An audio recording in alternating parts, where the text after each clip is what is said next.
Welcome to Beyond the Pod, presented by SodaStick.com. Brunette, he moves, Brunette back in, he scores! Minnesota has upset the Colorado Avalanche! Andrew Brunette, the game-winning goal! Here are your hosts, the second greatest scorer in Gopher hockey history, Pat Micheletti, and the second greatest hockey analyst on this podcast, Brandon Mileski. Hey, welcome to another episode of Beyond the Pod. As always, it's brought to you by SodaStick.com. I'm Brandon Mileski. Pat Micheletti with me as always. Hi, Pat. Hello, Brandon. Pat, you might be the second greatest scorer in Gopher hockey history, but do you have a Hobey Baker Award? I do not. You do not. Unfortunately, I was beaten out by Bill Watson. Okay. Well, who deserved it. He had a great year. Well, our guest today has a Hobey Baker Award, and he played for the University of Minnesota, former defenseman for the Gophers, played on a billion National Hockey League teams, including your Minnesota Wild. It's Jordan Leopold. How you doing, Jordan? I am great, guys. Bus driver Bruce here, checking in with you guys. It's kind of a little bit of a reunion because we had Beyond the Pond for a couple of years, and then I had to take a hiatus, and you guys ended up taking a hiatus. Well, actually, not Pat, just but me. You were there, Tennessee. So, yeah, welcome back, guys. Nice to see you. Thanks for joining the show. Great to see you. I miss you.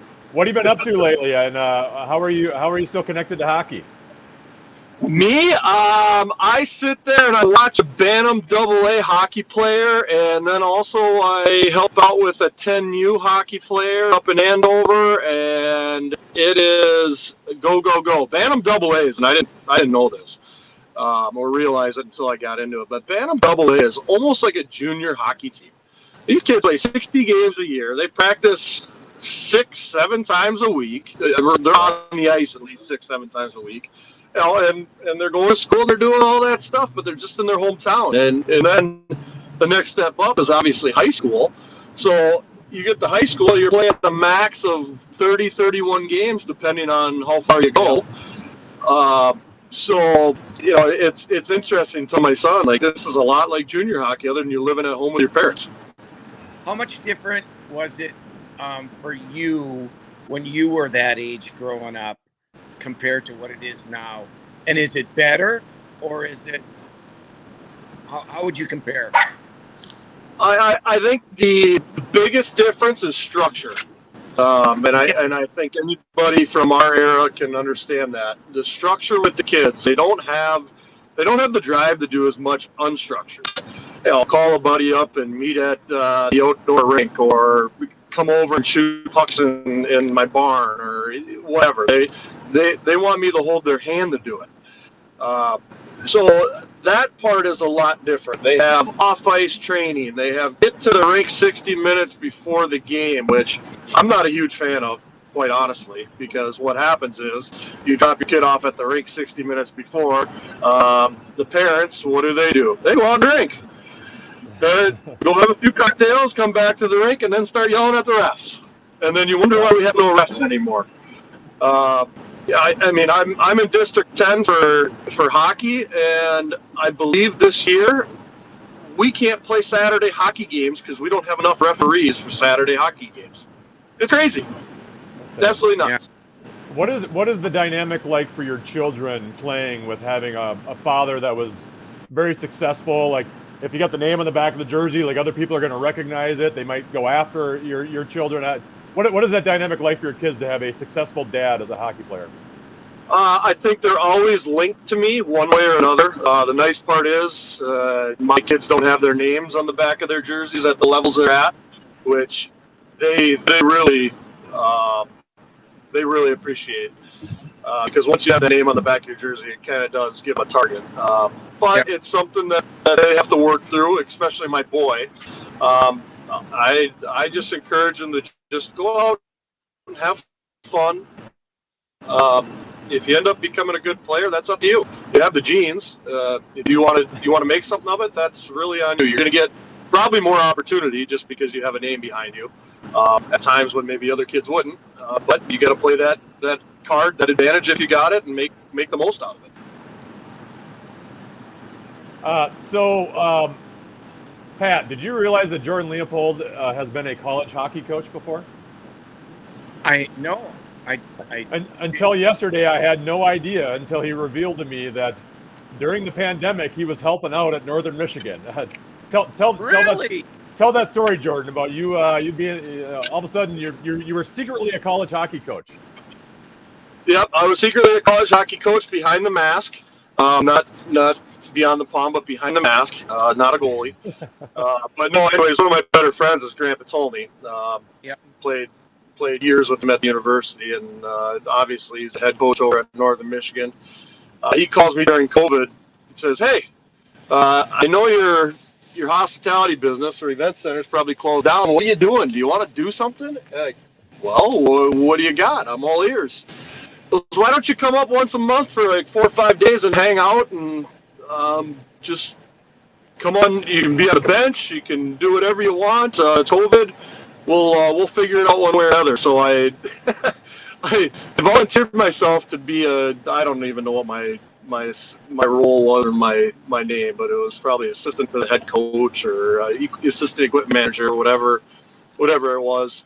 But I did all the paperwork for the university up there, and next thing you know, I'm up there a couple weeks later, and standing right next to Grant. And I think one of the biggest reasons Grant called me is because when we were in college, Grant and I obviously were captains of our teams, and we had disputes. We lived together.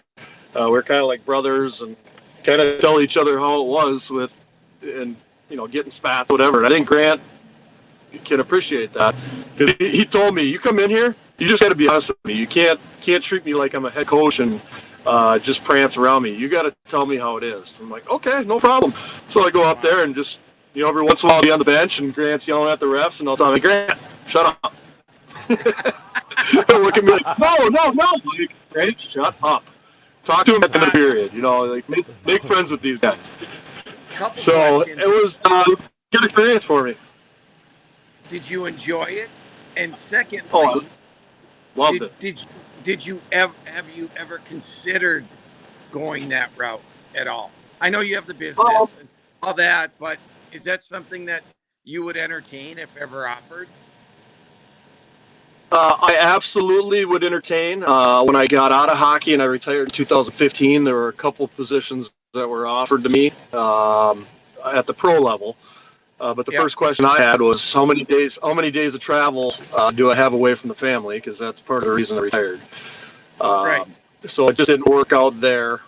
If a college coaching job comes crawling and I'm able to stay at home and kind of live a little bit of a somewhat life, yeah, maybe. But I've been removed now for 7 years. I coach kids, yes, and I'll help, like say Grant or even if like a guy like Bob were the call. Yeah, I got no problem helping out and doing whatever.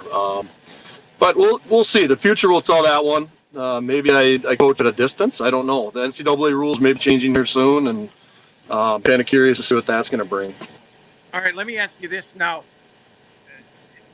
You were behind the bench or with the kids and all that. Go back to when you were playing, okay?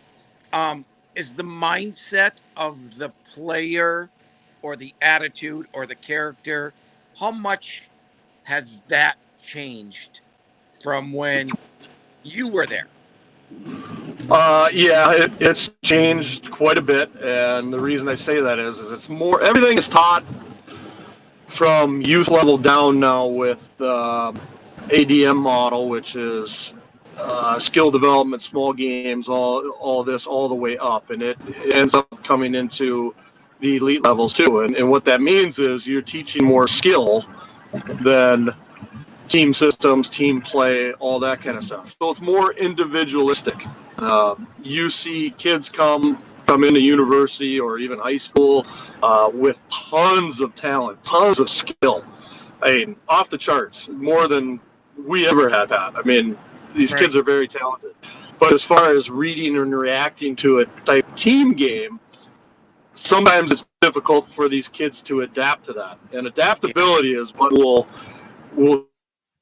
continue your hockey career on if you are an above average player. Quite a difference between good, great, and elite. Elite, obviously, those are the guys that are in the NHL, and those are the guys that lead. But yeah, I see quite a difference with the skill level. But and I think that's made our game a lot better here in the United States. And that's where the game's going, obviously, with taking out hitting and more penalties, more power plays, all that kind of stuff out there. So, the game, it's different, more skilled, but it also is probably more fun to watch too. More individualistic, not the dump and chase, get after them type of, bang them mentality. You see that more in playoffs in the NHL than anything, and that's why I really enjoy watching playoffs in the NHL. It's a totally different mindset. Everyone's out there to just bump and grind. Yeah. Go ahead, Brandon. I was just gonna move on to how much have you been watching the Golden Gopher hockey team right now, second ranked team in the country, and specifically I want to ask you about they got some pretty good players on that blue line, and there was once upon a time where this program was developing defensemen nonstop that were becoming NHL players. So how much have you paid attention to the Gophers, and what do you think of some of their defensemen? I mean, they get alum, like Pat is too, but Pat's obviously working games with radio. But I get all the press releases. I try to tune in as much as I can, aside from my kids' hockey. Hasn't been a ton. I was at North Dakota games a couple weeks ago. That was fun. That was nice to see the barn just packed. I know there was a lot of black and green jerseys for the Hawks. But, see the place rocking and get the U of M chants. And that's what I remember from being back at school. And, watching these young guys now and even talking with coaches, they got some studs on D. I mean, their D core is probably as good, if not better, than when I was in school, when we had, 3-4 guys, actually 5 guys go play professionally for a long period of time. And these guys are stacked, and that's what's going to carry the team. It's going to be the defense and goaltending that's going to do it. So, of course, you got your flashy forwards and eyes, Cooley, these guys, Snuggie, but the back end, what's going to be the horses and what's going to make this thing have some longevity to it. I want to go back to the NHL a second, and we're seeing guys like McDavid and Kaprizov and McKinnon, who can handle himself, and probably so can Kaprizov. I guess my question is, these guys, I mean, anybody can just go after him, hit him, and, cheap shot him, whatever. We're missing that back when you first came in the league. You had some guys you don't touch. You just don't touch, or else you're going to pay. What are your thoughts on that enforcer not being there? You know what I mean? Oh yeah, I know what you mean. I was. It's funny because 20 plus years ago, actually 15 plus years ago, when I came into the NHL, I was one of these guys touted as being an offensive defenseman, up in the play, talented, skilled. Yep. And then I met NHL hockey. And NHL hockey is all about adaptability and systems and how you're going to play to win as a team. And all of that skill ended up getting beat out of me after a while, where it was just, okay, play defense first, and then if there's an opportunity to get up. Where I went to my first training camp, I was what they called the riverboat gambler. I was up and down the ice all the time. And I remember like it was yesterday. We had a preseason game in Edmonton. I ended up pulling some kind of spinorama behind the back pass, one-timer to Jerome McGinley on a power play. And the next shift, I got train wrecked. And I was in the hospital for a couple days in Edmonton because that was seen as showboating back then. And of course I was coming in, I was one of the more talented guys. So I had the guys that would protect me, and I didn't have to worry about going out there and having my fisticuffs out and getting other concussions and all that. And I also had to deal with some of the guys I played with where, hey, if I'm on the ice and a fight breaks out, I'll buy you a steak dinner, okay? It cost me $200, but it's cheap insurance for myself. You gotta be smart that way. But we're taking that element out of the game, which and the fighting part is part of the game. Now, there's a lot of controversy with it, with health being concussions, injuries. Also, I mean, can the guys play hockey? Yeah, I mean, you look at the ultimate enforcer right now is probably Ryan Reeves. I mean, I think every team wishes they could have one of those. And Marcus Foligno is a good example who can play hockey and also toe that line too. But there's not a lot of them anymore. So yeah, the extra jab or the extra late hit or whatever it is on your competition, being a McJesus or a Crosby, yeah, there's liberties there. Absolutely. Do you still keep in touch with Matt Dumba?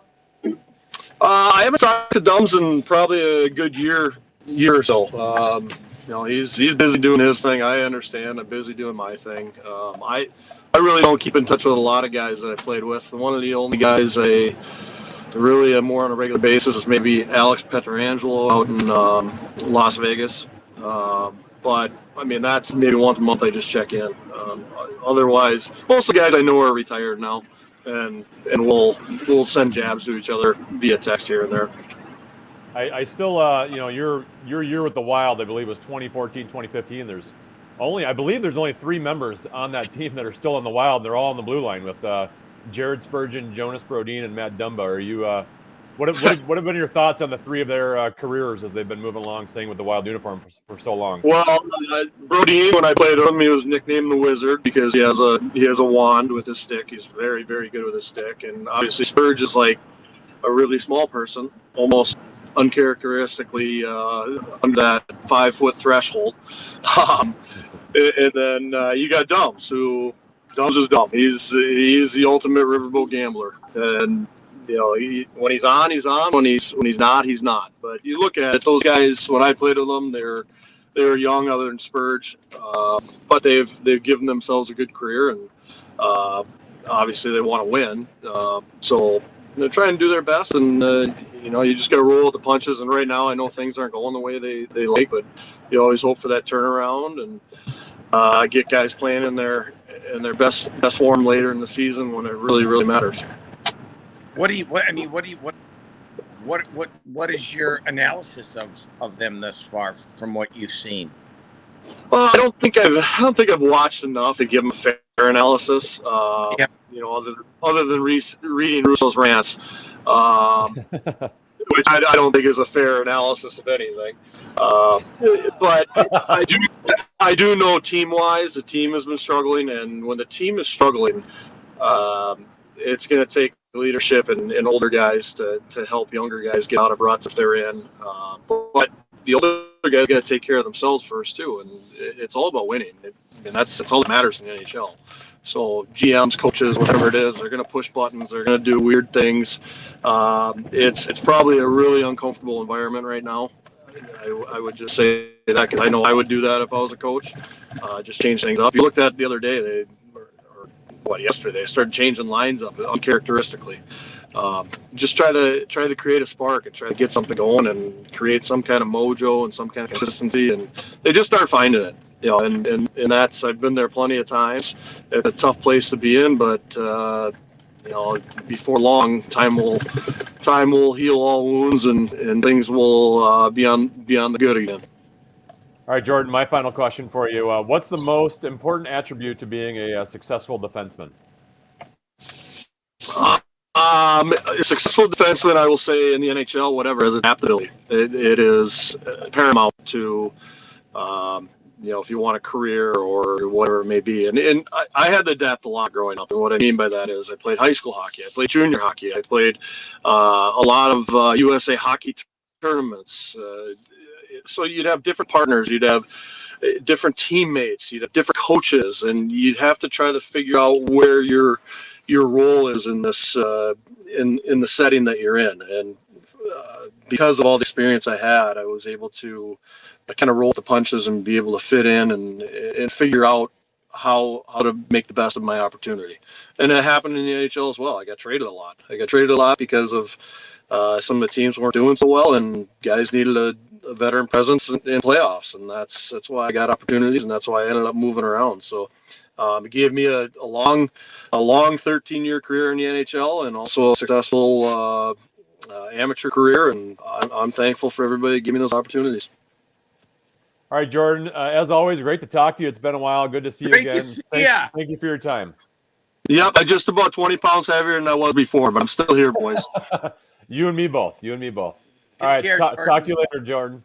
Thanks. All right, later, guys. All right, see ya. Bye. Jordan Leopold, former Golden Gopher and NHL defenseman. Before I chat with you, Pat, let's talk about SodaStick.com, our sponsor on Beyond the Pod. Go to SodaStick.com to get your original Minnesota sports-inspired goods. If you haven't seen the stuff yet, you got to check it out. All their apparel screen printed here in Minnesota on super soft, super comfy shirts. Excuse me. And you will love it. We're going to hook you up with 15% off your next order. Use the code KFN for 15% off. That is SodaStick.com. Original Minnesota sports-inspired goods. Use the code KFN for 15% off your next order. Pat, there's kind of a lot to talk about with our Minnesota Wild right now.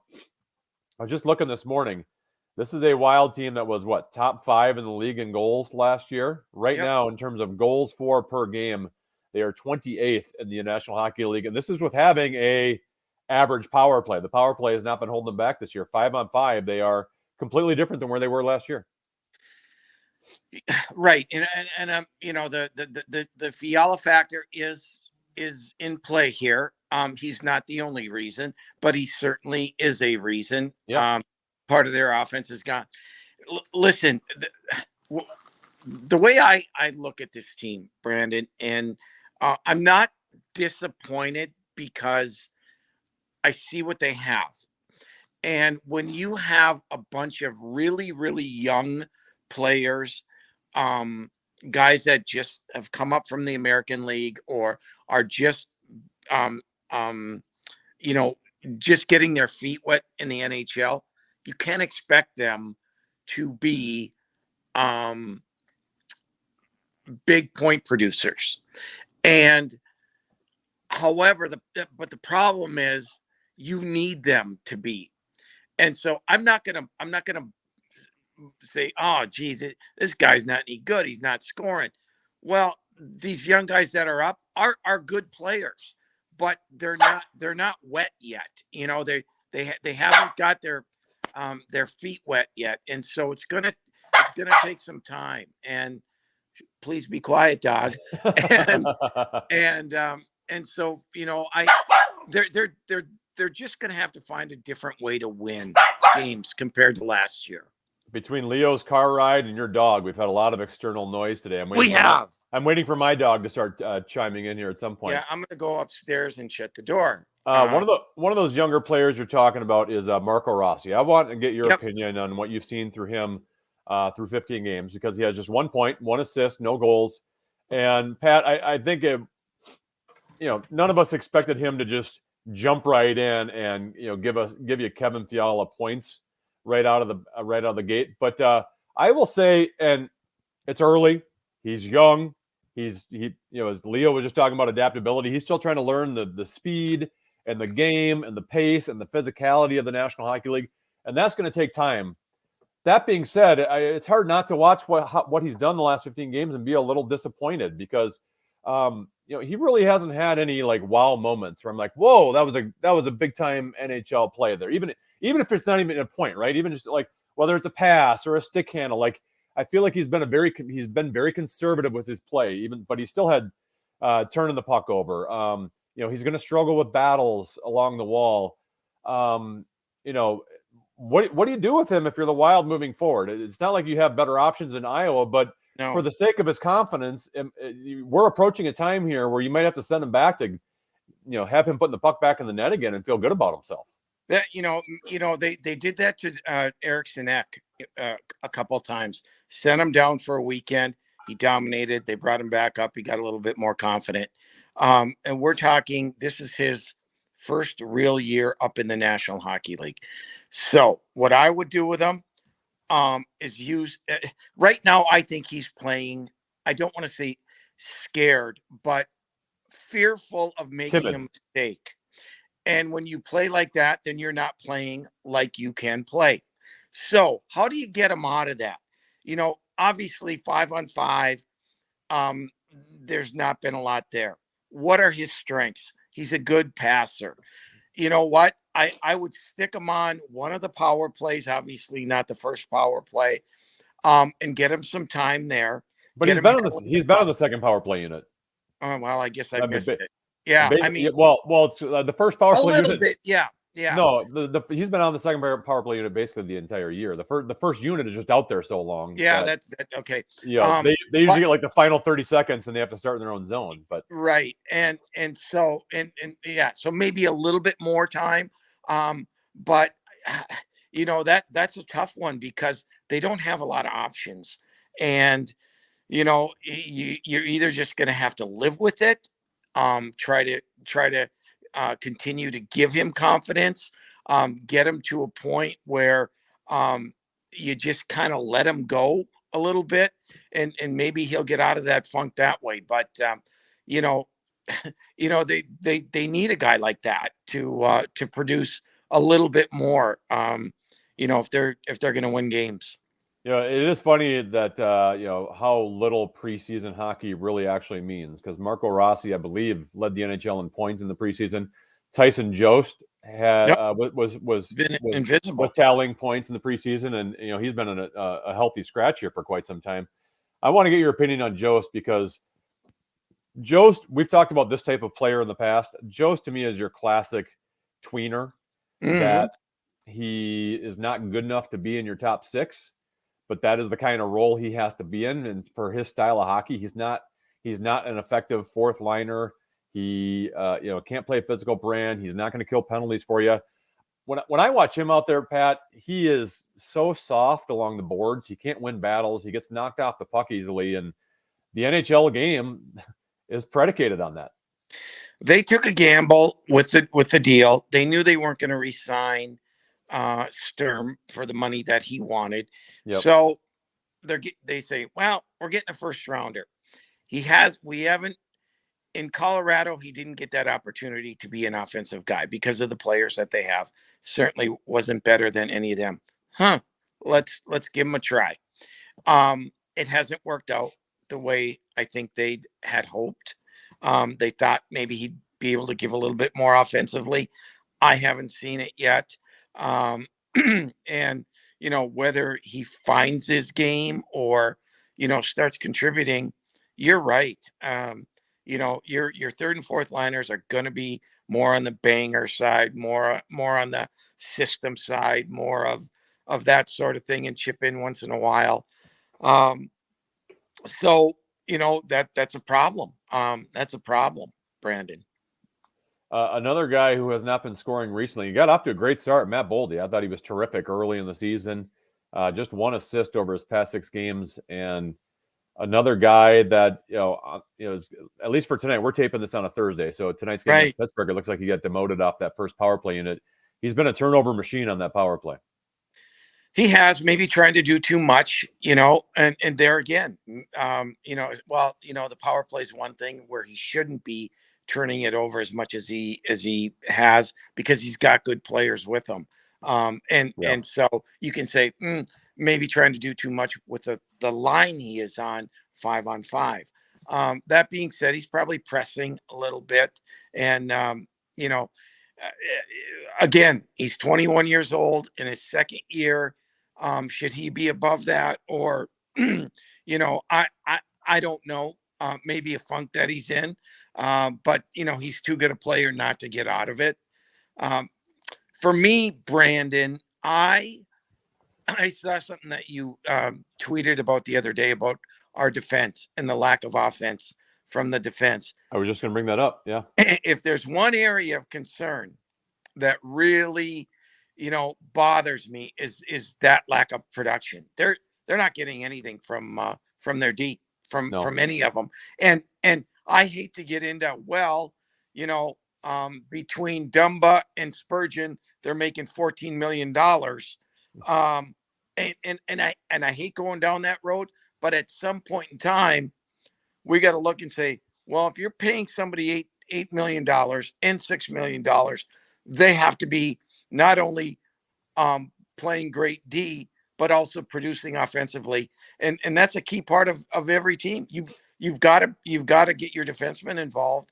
And whether they're, I'm not saying they're not trying, but they're not producing. No one's going to mistake any of the Wild's defensemen for Cale Makar, but No.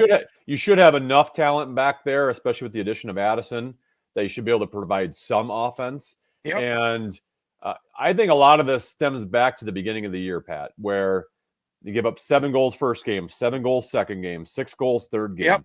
And they were so bad defensively. I feel like the coaching staff said, we need a mentality change. We can't play the way we did last year.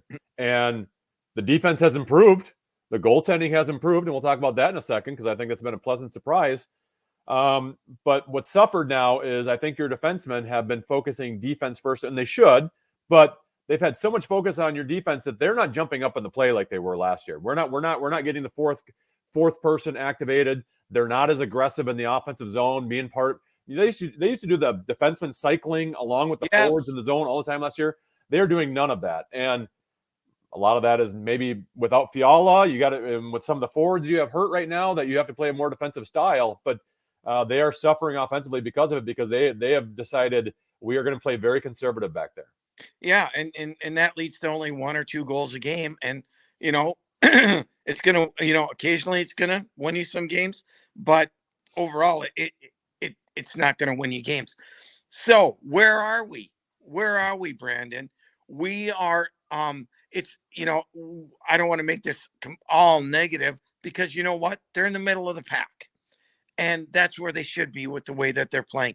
But there's other teams that are also trying to find their game. There's a bunch of teams. It seems like they all are. Yeah, it really does. It's a weird start to this year, Pat. Yep, it really does. So my hope is that in this recalibration of figuring out how they have to play, they can just tread water, because there are going to be some games where they're not going to score, and they're going to not be great defensively and give up some goals and lose. And there are going to be nights where their defense is really good and they get enough to win. They have to find, each year is different, right? So they have to find, how is this group of guys gonna night in and night out be consistent and be able to win you some games. I think they're struggling to find out which is, what solution works. There's been talk, are you going to break up Kaprizov and Zuccarello? I think that's suicide if they do that. What are they going to play, player X with Kaprizov? Come on. Zuccarello and Kaprizov need to be together. They are your engine up front. We have, how much have we seen the Eck, Foligno, Greenway line? Not very much this year, right? I think like a portion of one period before Greenway got hurt again. Right. And so you need to get that line back together. That line needs to get back. And then maybe things settle down a little bit. But in the interim, they've got to find a way to just tread water, in my opinion. One positive note before we get going and move on to stick taps. The goaltending's been pretty darn good. Now, you get the bad news yesterday that Marc-Andre Fleury has an upper body injury, out at least a week. We don't know really, they don't give us any information on how severe it is. So who knows? But up until the injury, Marc-Andre Fleury has been good for a long time. And we've seen some spot starts out of Philip Gustafsson, and he's been pretty good. I guess we'll see now whether he can carry the load for a couple games in a row. That was always the question of, okay, Fleury's not going to win you 50 games. No goalie in the league will win 50 games this year. So you need your backup goaltender to win you some games. And now he is the starter until we find out what the situation is with Fleury. And so he's got to win you some games. Bottom line, he's got to be a difference maker because Fleury has been so good, I think, for Minnesota. All right, we finish every Beyond the Pod with our stick taps. Pat, who do you want to give your stick tap to today? Well, mine is going to go out to the Gopher hockey alumni group. Brandon, if you see this video they made for my brother Don, who is struggling with cancer in a bad way, it would, it was unbelievable what teammates are. And at some point in time, I'll put it out there for everyone to see. But just really good friends who care about a guy an awful lot. So thank you to the Gopher hockey alumni players who've reached out to my brother. That's a well-deserved stick tap. I'm not going to be able to follow that one, but I will just give you two hockey-related ones, both in the NHL, Pat. How about the New Jersey Devils? 10-game winning streak. Unbelievable. A team many didn't even consider for the postseason before the season began. They were kind of thought to be in a little bit of a rebuild. Their young talent has looks like it's grown a little quicker than they thought, and that process has been expedited. So congrats on the Devils for winning 10 in a row. And then your guy, Jack Eichel, I'm giving a stick tap to. He had the fallout in Buffalo. He had the neck surgery. He kind of took a lot of heat when he came back last year for Vegas. Didn't perform very well, even though he had probably an excuse not to perform well. He's off to a great start. 10 goals, 10 assists in 17 games, leading Vegas in scoring and also leading Vegas to the best record in the Western Conference thus far. Yeah, good for him. I don't think anyone has ever doubted how talented he is. It's just upstairs. And maybe he's figured it out a little bit, matured, and, good for him. All right, Pat, we'll talk to you next week. Have a great week, Brandon. Thanks. All right, he's Pat Micheletti. I'm Brandon Mileski. This has been another episode of Beyond the Pod. Thank you to Jordan Leopold for joining us. And as always, Beyond the Pod is brought to you by sodastick.com. Thank you for listening or watching. We'll talk to you next week. Bye.